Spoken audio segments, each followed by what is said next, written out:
Brasil, um país de todos. Não faz tanto tempo assim, esse era o slogan do governo federal. Foi na época do Lula. O que também não significa muita coisa, porque slogans são só slogans, truques de retórica. O Brasil nunca passou nem perto de ser um país de todos. Seria muito mais correto dizer que a maior parte do Brasil é de uma pequena parte de brasileiros, e o resto, que sou eu e você, fica com o que sobra. Para você ter uma ideia, lá nos anos 70, tinha até um pessoal querendo proibir uma parcela da população de ir à praia. É isso aí, porque o pobre não deve ter direito nem à areia. Não pode tirar o pessoal do Meier, do Mangue, e levar a praia em Copacabana, cara, porque não pode, eu não posso conviver com pessoa que não tem o mínimo de educação. O pessoal vai, suja as praias, jogam tudo nas praias, fazem, mó galinhagem mesmo. Eu acho que isso aí tá totalmente errado. Não sou contra pobre nem nada. Agora eu venho pra praia do PP porque eu tô aqui, junto dos meus, Cobrava entrada. Tem que cobrar entrada. Porque as pessoas que podem pagar a entrada, dependendo do lugar, porque Copacabana e Ipanema tem que custar mais caro. As pessoas que moram em Copacabana e Ipanema é sujeira. Esse negócio de tem tudo bem, mas é sujeira você pegar uma pessoa que mora em Ipanema, uma pessoa bem vestida, legal, que tem educação, e colocar ela na praia do monte de gente que não tem educação, que vai dizer grosseria, sabe, que vai comer farofa com galinha, vai matar as pessoas, entendeu? De nojo, é um horror. Felizmente, deu praia para todo mundo. A ideia de cercar a orla com um muro, botar uma catraca e cobrar a entrada não vingou, pelo menos não ainda. Em vez disso, em 2016, o prefeito eleito do Rio de Janeiro, Marcelo Crivella, sugeriu erguer um muro cercando toda a cidade. Com isso, ele queria evitar a entrada de armas e drogas. Ele queria construir uma fortaleza medieval. Realmente não tem como dar errado, hein? Crivella sugeriu isso depois de voltar de uma viagem para Jerusalém. É um sujeito muito influenciável. É uma característica do prefeito ter muitas ideias eficientes para solucionar os problemas do Rio. Principalmente se forem favelas, como a Rocinha. Olha, se a sua câmera puder mostrar, toda essa fachada vai ser pintada, as esquadrias trocadas para ficarem padronizadas, arrumadas, bonitas. Também essas marquises todas estão em cima da loja, essa fiação feia, nós vamos trocar. Os postes também vamos melhorar. A ideia nossa é que as pessoas, quando passem na Lagoa Barra, olhem para cá e tenham uma ideia de uma comunidade arrumada, bonita, de um povo trabalhador, enfim. Hoje ela está muito feinha, então nós vamos mudar tudo. Crivella é um exemplo muito bem acabado da mentalidade vigente no país. O que importa é como uma pequena parte dos brasileiros vê, e não como a maior parte do país efetivamente vive.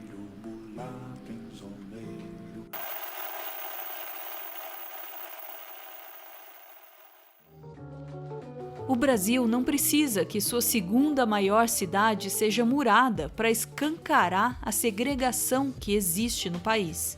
Porque a gente já tem muitos muros, concretos e abstratos. E a argamassa desses muros é a desigualdade social. Uma ínfima minoria vive muito bem, obrigado. O 1% da população mais rica do país teve rendimento mensal médio em 2018 de R$ 27.744. Já os 50% mais pobres do Brasil ganharam só 820. Quer ouvir a opinião de alguém acima de qualquer suspeita? Um banqueiro, lógico. Se hoje em dia no Brasil as pessoas soubessem como funcionam as coisas, os pobres e a classe média fariam uma revolução. O sistema de impostos no Brasil é um crime. Você sabe quanto? Olha que interessante. Os ultra ricos do Brasil estudam a Receita Federal, tá? Que partiu de um estudo de pesquisadores do IPEA. Então, Receita Federal e IPEA. Não sou eu que estou falando aqui. Quanto que os ultra ricos do Brasil pagam, em média, de imposto de renda de pessoa física? Qual a alíquota? 6,9%. O Brasil é um paraíso fiscal. Segundo um relatório divulgado pela ONU em 2017, o Brasil é o 10º país mais desigual do mundo. O Brasil consegue ser mais desigual, por exemplo, do que a Suazilândia, ou então o Reino de Eswatini, um minúsculo país africano onde 1/3 da população adulta é portadora do vírus HIV. No Brasil, a diferença entre a vida e a morte para moradores de 2 bairros de uma mesma cidade pode ser gritante. Em novembro, a rede Nossa São Paulo publicou o mapa da desigualdade na maior cidade do país. Ali, um morador de Moema, bairro rico da Zona Sul, vive em média até os 80 anos. Para fins de comparação, o número é muito semelhante ao da expectativa de vida em países como a Alemanha e Dinamarca. Já quem vive lá na cidade de Tiradentes, no extremo leste da cidade, morre em média aos 57 anos de idade. O número é um pouquinho maior do que a expectativa de vida da Somália, um país africano devastado por uma guerra civil que começou em 1991 e dura até hoje. A pobreza drena a vida da base da pirâmide social. Um estudo publicado na revista The Lancet em 2017 reuniu 30 especialistas e incluiu 1,7 milhão de pessoas. Esse estudo mostrou que a pobreza encurta a vida da população mais do que a obesidade, a hipertensão e o álcool. Tem gente que não sabe nem que existe cidade de Tiradentes ou acha que não é São Paulo, né? Acha que não é capital. No Brasil, os pobres são apartados e obrigados a viver em favelas ou nas periferias das grandes cidades, com pouco ou nenhum acesso a serviços ou alternativas de lazer e cultura. Meu maior sonho era que tirasse todos esses bandos de mato e construísse um monte de comércio. Tipo, padaria, banco, deixa eu ver, supermercado, essas coisas, shopping, até shopping. Meu maior sonho é isso.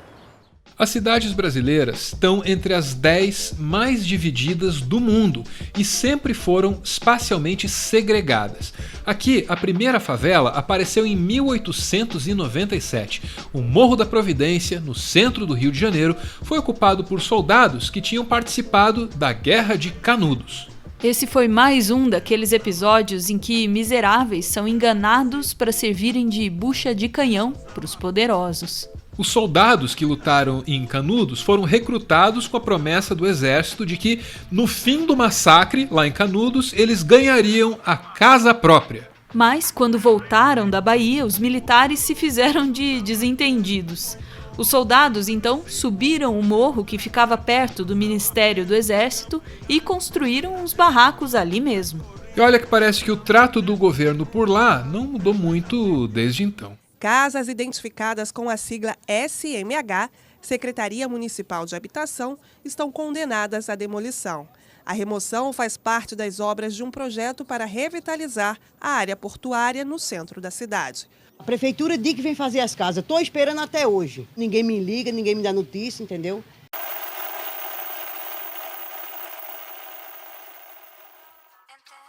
Um estudo publicado pelo IBGE em novembro mostrou que em 2018 o Brasil tinha 13,5 milhões de pessoas vivendo abaixo da linha de extrema pobreza. Isso significa que elas precisam se virar com menos de R$ 145 por mês. Metade dessas pessoas está numa única região, o Nordeste. São 4,5 milhões de brasileiros a mais na extrema pobreza do que em 2014, uma população maior do que a de países como Bélgica, Portugal e Grécia. A gente sobrevivia, no caso, com o que dava na terra aqui, né? Carne, muito difícil, né?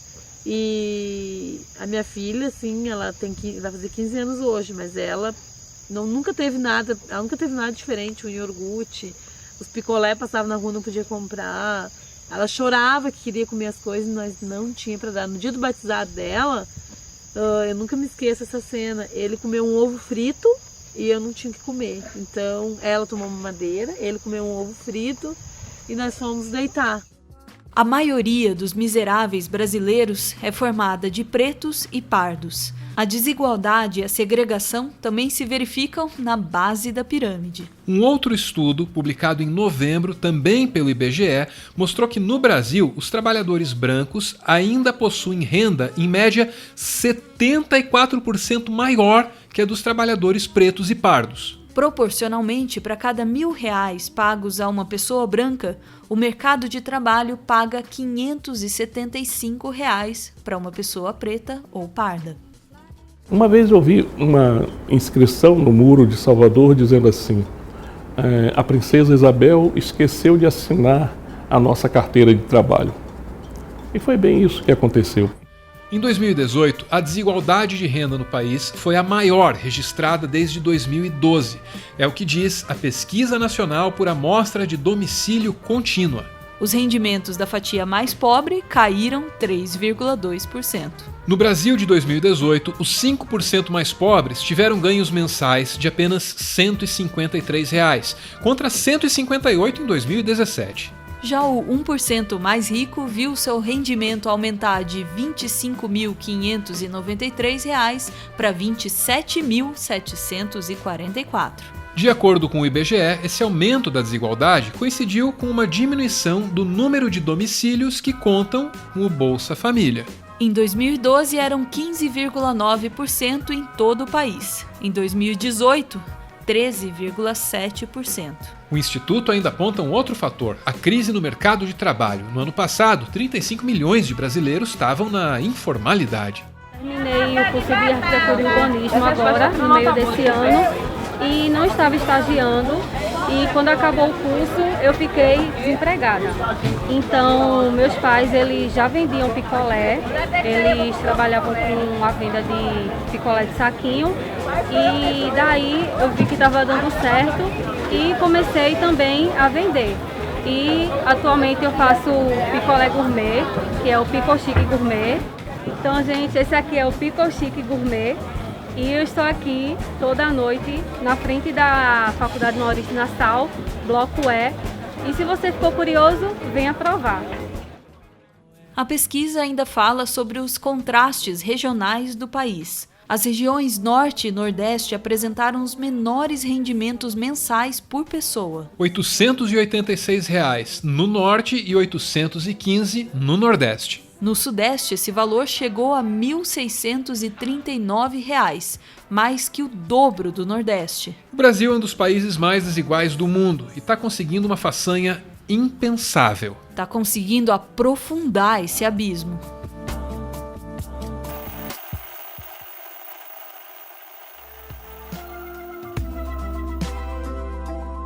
Dia desses, a gente lançou esse livro aqui, Tudo o que você precisou desaprender para virar um idiota. I understood that reference. Esse livro compila, desmente e explica de onde saíram as teorias conspiratórias que hoje definem os rumos das políticas públicas do Brasil. Uma breve olhada no índice pode te ajudar a compreender melhor do que se trata. Tem um capítulo para explicar que essa conversa aí de marxismo cultural nasceu justamente na Alemanha nazista. Tem um outro para explicar que vacinas são seguras. E assim por diante até chegar nas conspirações envolvendo o educador Paulo Freire. O nosso livro está disponível em várias livrarias. Se você se interessou, tem os links para compra aí na descrição do vídeo. Você pode dar uma olhada, mas só se você quiser.